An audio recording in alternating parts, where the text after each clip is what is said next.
Office ছুটির পর green salad রেস্তোরাঁটা পেরিয়ে সামান্য একটু এগিয়েছি। হঠাৎ বৃষ্টি শুরু হলো জোরে। আকাশে কখন এত মেঘ জমেছিল আগে বুঝতে পারিনি, নইলে অফিসেই আর একটু সময় কাটানো যেত।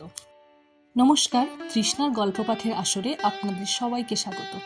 আমার এই ছোট্ট আসরে আপনারা শুনতে পাবেন নামী অনামী লেখকের নানান কাহিনী। আজকের গল্প চিরন্তন প্রামাণিক রচিত টোকাইয়ের জন্য। এটি প্রকাশিত হয়েছে আনন্দবাজার পত্রিকায় রবিবার 26শে জানুয়ারি 2025 সাল। এই গল্পের নারী কণ্ঠে আপনারা শুনছেন তৃষ্ণা সামন্তকে, আর পুরুষ কণ্ঠে পাবেন আমার সহকারী শিল্পী সৌভিক শীলকে। চলুন আজকের গল্প শুরু করি। এখন আর ফেরার উপায় নেই। ছাতাও আনিনি সঙ্গে। বাধ্য হয়ে সার্কাস রোডের পাশের 8তলা শপিং মলটায় ঢুকে পড়লাম দৌড়ে। নতুন হয়েছে মলটা, প্রচুর মানুষের ভিড়। সামনেই পুজো, আলো ঝলমল করছে উপর থেকে নিচ। সুন্দর সাজ পোশাকে ঠাসা প্রতিটি দোকান। ঢোকা মাত্রই ঠান্ডা হাওয়ার সঙ্গে সঙ্গে একটা দুর্লভ সুগন্ধ নাকে এলো। প্রাণ ভরে শ্বাস নিলাম। পৃথিবীতে এত সুন্দর জায়গা থাকতে পারে? সত্যি এখানেই মানুষের রোজ আসা উচিত। এখানে না আসতে পারাটা জীবনের সার্বিক ব্যর্থতা। আমি কোনোদিন এত বিলাসবহুল শপিং সেন্টারে কেনাকাটা করিনি। শুধু করিনি বলা ভুল, করার কথা ভাবিও নি, কারণ আমার আর্থিক অক্ষমতা। অফিসের মাইনে, খাওয়া পড়া আর মেয়ে টুকাইয়ের পড়াশোনার খরচ চালাতে গিয়েই নাভিশ্বাস উঠে আসছে। ইংরেজি স্কুলে আকাশ ছোঁয়া বাজেট। আজ প্যারেন্টস ডে, কাল চিলড্রেন্স ডে, পরশু ড্রামা কম্পিটিশন। প্রতিটি অনুষ্ঠানে আলাদা আলাদা পোশাক, আনুষঙ্গিক সাজ সরঞ্জাম, বারবি গাউন, রঙিন জুতো, ককটেল ড্রেস। প্রতি বছর লাফিয়ে লাফিয়ে বেড়ে চলা টিউশন ফিস। আমার মেয়েদের স্কুলের অধিকাংশ বাচ্চাই দেশি বিদেশি হাল ফ্যাশনের গাড়িতে চড়ে স্কুলে আসে। টিফিনে strawberry pastry, avocado toast, cheese, chicken দেয়া বার্গার খায়। ছুটির সময় গর্বিত মায়েরা চোখে দামি রোদ চশমা পরে স্কুলের গেটে অধীর আগ্রহে তাদের ছেলে মেয়েদের জন্য অপেক্ষা করে। আধা হিন্দি আধা ইংরেজিতে নিজেদের মধ্যে মত বিনিময় করে। কার ভাই লন্ডনে থাকে, কার দিদি লাস্ট সামারে ফিনল্যান্ড বেড়াতে গেছিল। মিসেস সেন বলেন, Tutai is dreaming for NASA. Mrs Roy উত্তর দেন, Rehan has already started for NEET. Class 7 থেকে যে বাচ্চা ডাক্তারি পরীক্ষার প্রস্তুতি নিতে শুরু করেছে, সে নিশ্চয়ই বড় হয়ে বিধান রায়কেও হারিয়ে যাবে।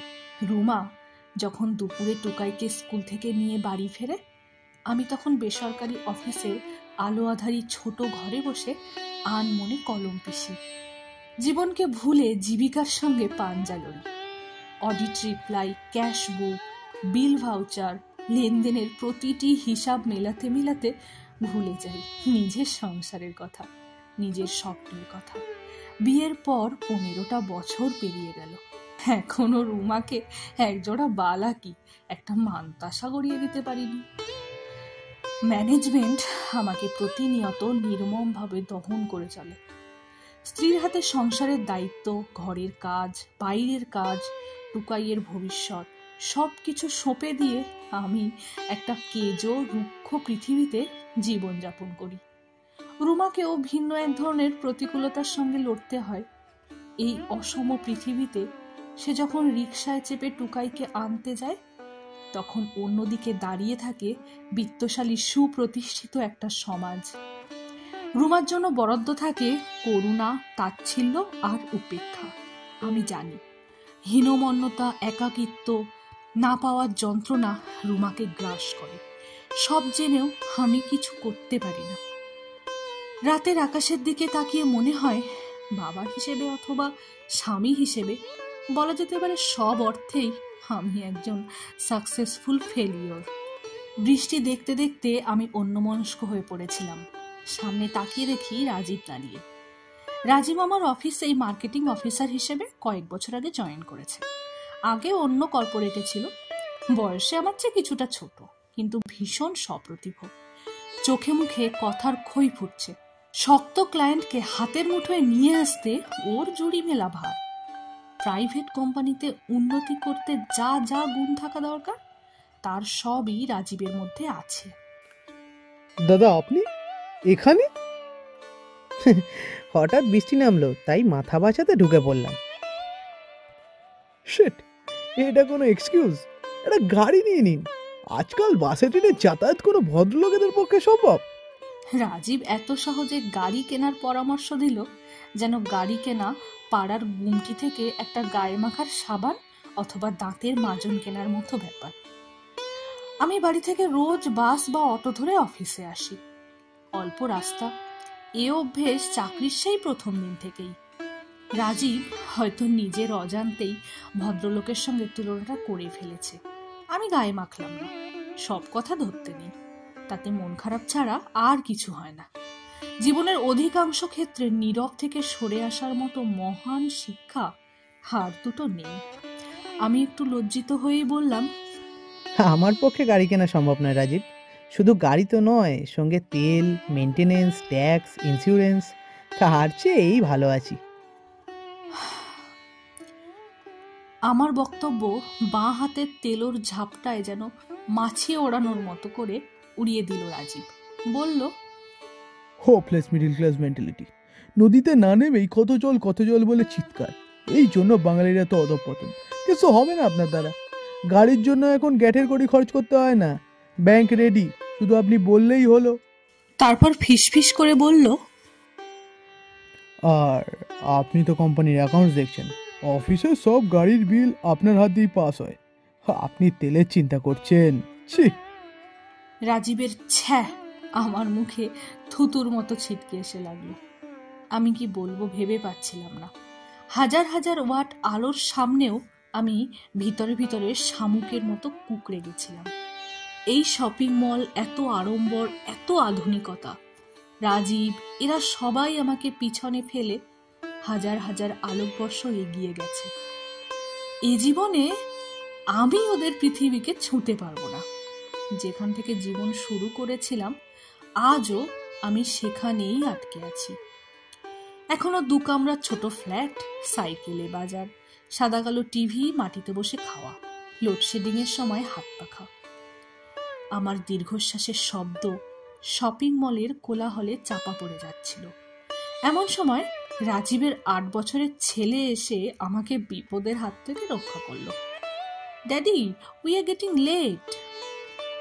আমার দিকে তাকিয়ে রাজীব বলল, আমার ছেলে অঙ্কুশ, 6টা টিউশন, তার সঙ্গে যোগা, সাঁতার আর ভায়োলিন। এক্সট্রা কারিকুলাম না শিখলে বাচ্চার বিকাশ সম্পূর্ণ হয় না। ভাবছি ফ্রেঞ্চটাও শিখিয়ে দেবো। আজ ম্যাথ টিচার পড়াবেন না, তাই ওকে নিয়ে একটু বেরিয়েছি। অঙ্কুশের এক হাতে রাস্কিন বন্ডের কালেকশন অফ শর্ট স্টোরিজ, অন্য হাতে টিনটিনের নতুন সেট। ট্রলিতে নানা রকম খেলনা, অ্যাবাকাস, পাজল, বই, খেলনা, এত কিছু দেখে একরকম লোভই হলো। টুকাই দারুণ বই ভালোবাসে। আমাকে কতদিন বলেছে, বাবা হ্যামিংওয়ে পড়ব, বিভূতিভূষণে চাঁদের পাহাড় পড়ব, রাশিয়ান রূপকথা পড়ব। টুকাইয়ের ফেলিওর বাবা তাকে সেসব কিছুই কিনে দিতে পারে না। এখনো সে পুরীর সমুদ্র দেখেনি। গতবার পুজোর সময় বোধগয়া যাব বলে বাক্স গুছিয়েও যাওয়া হয়নি। নতুন এমডি মিস্টার পারে পরিষ্কার বলেছিলেন, আপনার ফ্যামিলির ইন্টারেস্টের চেয়ে অনেক বেশি গুরুত্বপূর্ণ আমাদের কোম্পানির ইন্টারেস্ট। রাজীব ওর স্ত্রীর সঙ্গে পরিচয় করিয়ে দিল। ভদ্রমহিলার চোখে মুখে সীমাহীন গর্বের ছাপ। উনি আমার নমস্কার প্রায় উপেক্ষা করেই ছেলেকে বললেন, it's getting dark, you have your swimming class, let's go. Shopping mall থেকে বেরিয়ে নিজের অজান্তেই মনটা ভারী হয়ে গেল। এখনো টিপ টিপ বৃষ্টি হচ্ছে।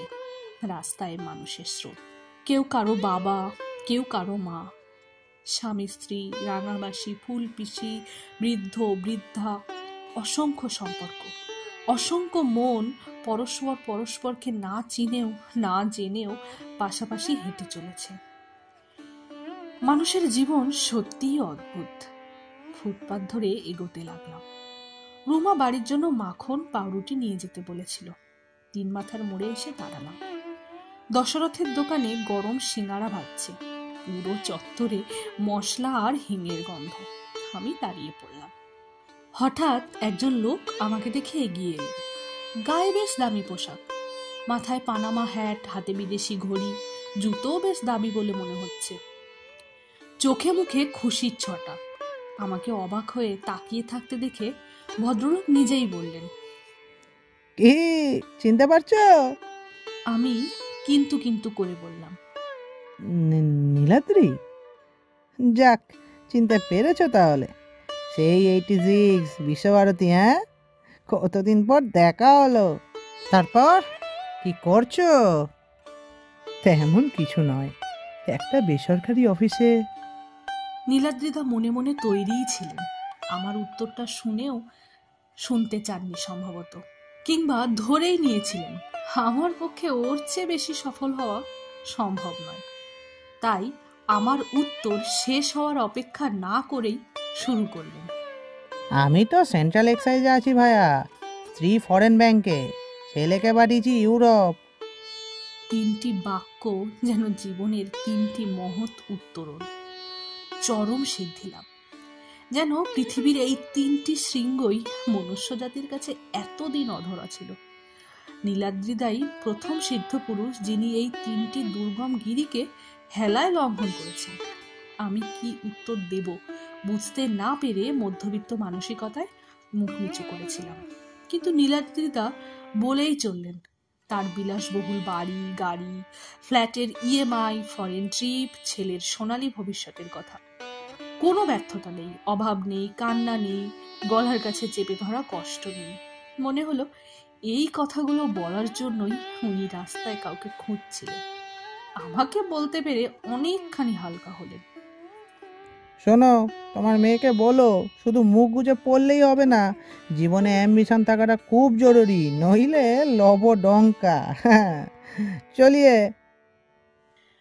উপদেশ শেষ হলে নীলাদ্রিদা আমাকে ফেলে জনারণ্যে মিশে গেলেন।